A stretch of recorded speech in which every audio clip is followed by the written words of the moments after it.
recognition from the authorities to carry about dangerous weaponry, and they are well aware of the frightening power of that thing you have. And so therefore, he's kind of making it clear that this is a very permissions based, and your use of it would be very carefully assessed. Sort of, there's law here, Oh yeah, absolutely. Totally understand.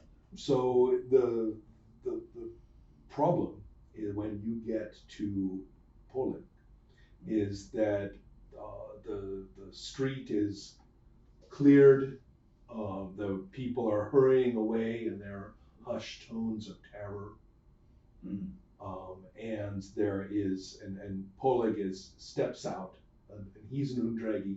The fellow you were talking to is a human being. This may be the first Undregi you have seen. So he's short, he's not tiny, but he's short, and he's got this, pale skin and unusual eyes, and his hands are big for his size. And he is ordering guys like this guardsman. And he is saying,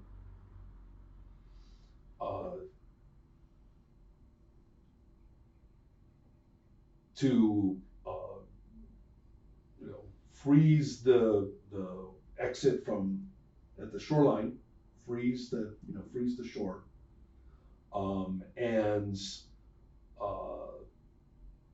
and I need you, and then he's looking at this guy who brought you, and he says, "Who's this?" Ramsey, I was told by Girde to come and see you when I got here. Can you use that thing? Sure. Come with me. Yeah. Okay. So how about you? Are you going to just retire from your situation? Are you going to? I mean, it depends on what he does. It is. Oh, I he has see. hired me to. Right. I see. Okay. Well, no, he's reassured. He is very reassured that you'll be okay. Yeah, and he wanted to cut it short. Right, and so he needs to go, but he's now reassured that you're going to be careful, and specifically stay away from, the enchanters if there are any left up here, and to don't go out by yourself and things like that. We don't quite know what this is. Yeah. You'd think we would have caught somebody in our very own Undercity. Well, after making sure that he was properly comforted, to guarantee that he's actually doing her job correctly, she decides that if he has a very credible and he knows things, this is a source of pretty valuable information throughout most of her life in the city, so might just be a good idea to trust him on this one. He seems pretty dead serious about this. So she decided to, first of all, stand up, give him one final kind of half hug, right, making sure that he, understands that she means it, before deciding to head towards the exit, knowing that, the tab on what they bought is on him. Of course, but the point is, are you going to walk? Are you going to go home and lock yourself in? Are you going to? Well, yes, that is the current objective. Okay. Given that this is someone she knows she can actually trust with information, so probably best just sit this one out.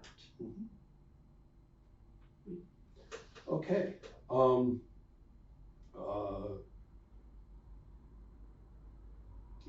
Polig is going to explain to you and others.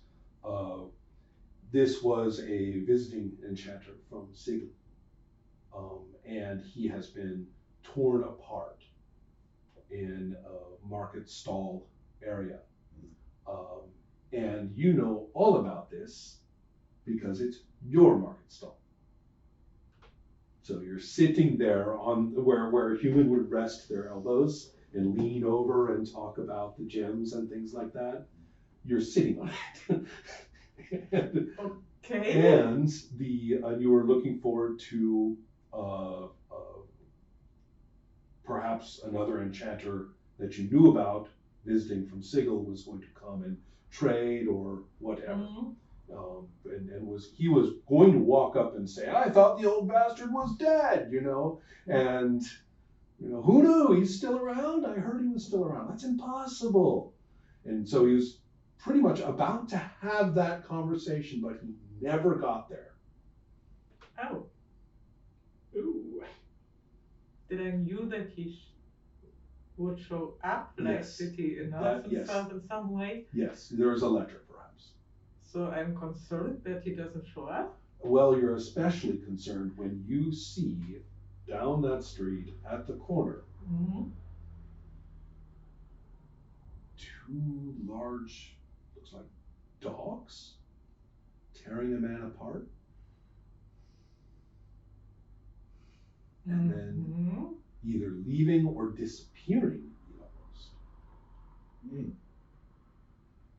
So do I see this? No, this is what happens before you get there. Okay. This is so it is a little while later that Poleg is there with you and the others. Now there's the bustle of guardsmen and everything, of people, checking this out, and you are looking at this gruesome scene on the corner of this street, and the people who saw it were just too scared. I mean, they can't say anything clear about this. And you can see there are bloody canine footprints. And Poleg says, I haven't been able to get any information from those snobs down in the Undercity. Poleg, you don't realize this as a foreigner, but to everybody else, Poleg seems to have gotten a little too comfortable up here. He's starting to talk like a... It's kind of like they made him take this post, and now he's like, they're my grubby surface dwellers. That's who they are. Right? So he's really distressed. He's like, this is the fourth killing. One down below, third up here. We had one enchanter living here. And now he's gone. And then this is the second visitor. What the hell is this? So we need a seer. We need some kind of help. But and he stands up. He's looking around. And he says, "Well, at least there aren't any more enchanters I know about around here." And that's what you can hear. Go ahead. I say to Polly, I think we should track the footsteps right away. They couldn't have gotten far. They didn't. They stopped. They stopped. Yeah. They just disappeared. Yeah. Okay. So They don't. There isn't a trail leading away so much. They're all around, and it's like, where did they go? Where did you don't see any footprints leading away? So they just magically disappeared.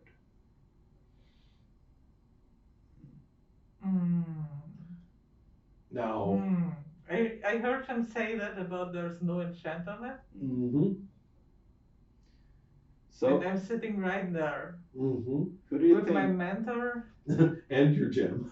and my gem. So I have to figure out whether we want to say, "Excuse me, sir," or not. Yes.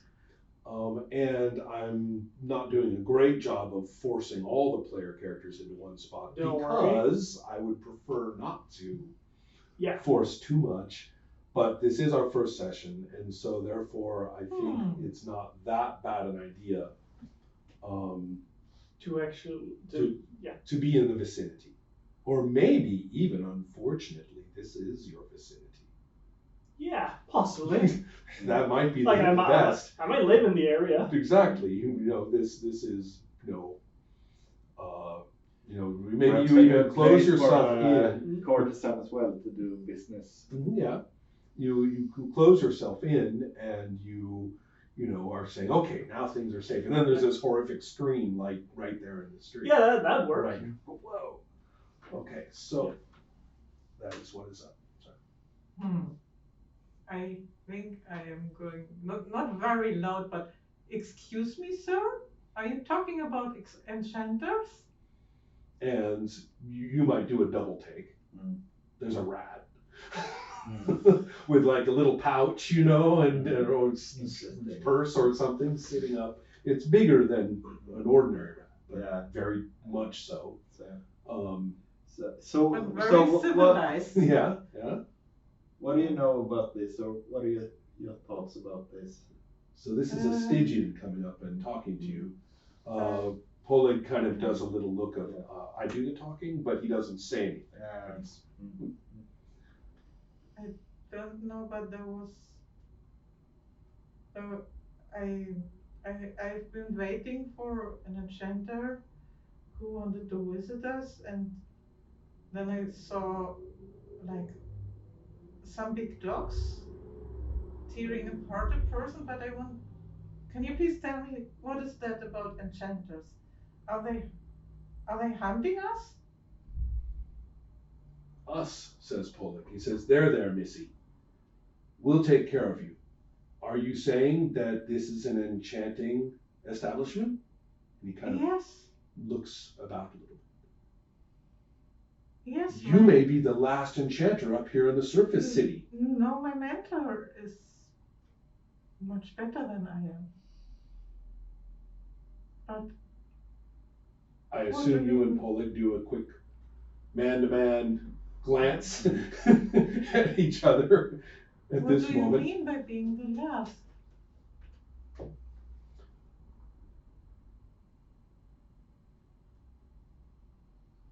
He's inside, your mentor, your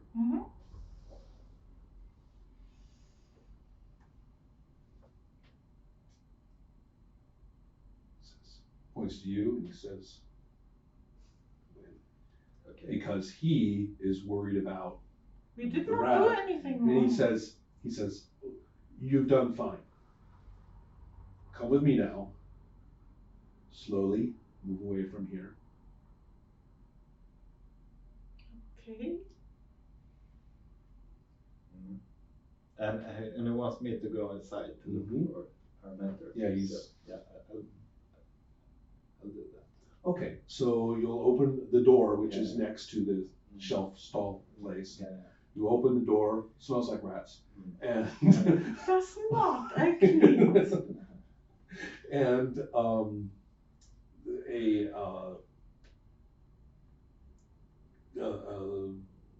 there's a little room with a nice warm place to keep your feet warm, and an old fellow in a chair with a whole bunch of just craftsman junk near at hand. But it's pretty dark. In fact, you're like, where's the light? Yeah. I mean, it's nighttime outside, and in here it's pitch dark. Nobody told me his name, right? So I say, you're the enchanter, right? And he says, still the best. Of course you are, but listen, there's something really bad going on, and you're in danger here. You have to come with us. We'll protect you. Rena is already with us. There's a robber. I assure you I'm not a robber. Assure him. I'm here with Poleg. Good plan. Okay. So let's see here. Now, this could be a language thing, but also here. Let me see. Sure. I want to try other things. Personality. You are actually a pretty personable individual. Of course, right? You get along with people fine until you shoot them. And so, therefore, let's do a personality. And note that I agreed with him when I said that he was the greatest enchanter. Also, I haven't spent your points yet. We don't have your values for your skills. Ooh, that's really annoying. Okay, we'll have to do it on the fly. Yeah. But in this case, it's just against the attribute. So it's 16 or less. All right. That's 12. What is up with these? I know. rolls today? I know. Yeah. It's no fun without Yeah. failures. So like So- last week when I was playing Blood Bowl, Yeah. like every roll miserably failed. Yeah. Every roll. I think we also Guess have we're just something over with- good on lunch. Yeah. So now I'm getting Yeah, it. the game is trying to entice you. You see, Yeah. you see, play me. Play Like me. a And, like a casino. yeah, and it's got its little exactly, and it's got its nasty little fumble tables. Just once I've got them, once I've got them, then. So what I want you to do is to know that you do manage to bring him out. Yeah. And just as you do, is when two cadaverous hounds bound out exactly from the room you were just in, Oh. one leaping through the window that you were sitting in out onto the street. And there's no way you wouldn't have seen two Yeah. zombified Yeah. dogs, Yeah. substantially sized, Mm. right there. Mm. All right. Now, how does combat work? We'll worry about the second round in a moment. Okay. On the first round of combat, I will say 60. Mhm. Is any of your numbers 60? No. Okay. 59. I got it. And I'll keep going down. When we hit your number, Mhm. you'll say so. Okay. All right. So it's very, very, very, very ordered. Yeah. Is what it's saying. But now we know when you're going to go. So that's our plan. I will look now at our opponents. This is an interesting combat system. So far, so good. Yeah, I mean, it's got. Okay, and so then you see you're supposed to be so good at this that you can just know. So it didn't actually give a usable stat block. I'm supposed to figure it out what it is for these things. Yeah. Great. And just looking at its dexterity and agility, it's going to be slower than you are. I think who has 59. What's your highest number? 44? 41. 41? 43. Okay, so you actually are going to get the first shot. These dogs do not, looking at their numbers, I don't know what they are, but they're not a 44. So it's clear that you're going to get the first shot, but you're going to have to draw. Yeah. So each number counted is a phase, it's half a second. If you dodge or you parry, you'll have to use you can attack, you can dodge or parry by sacrificing your next round, your next action. Yeah. Okay. Right? So if something's coming in on you, just abort the next number you have coming up and you're allowed to dodge or parry. Then reloading a missile weapon. Anyway, a whole bunch of things are rated in terms of how many of these little units they use up, including movement. So that's how that works, basically. Okay. Now, you are going to make a target declaration, state what you're attacking with, roll a d30, and you are, right, you subtract the number roll from your skill. Oh, right, okay. We're going to basically get one attack in, I think, per thing, to see how this goes. But with you, since your gun is currently in your holster, therefore we have to see if you can quick draw and shoot in the same action, which is not. You can do quick draw with knives, one-handed swords, and pistols. Those are the only weapons you can do this with. So there you go. Yeah. Okay. Let's try your quick draw. Yeah, absolutely.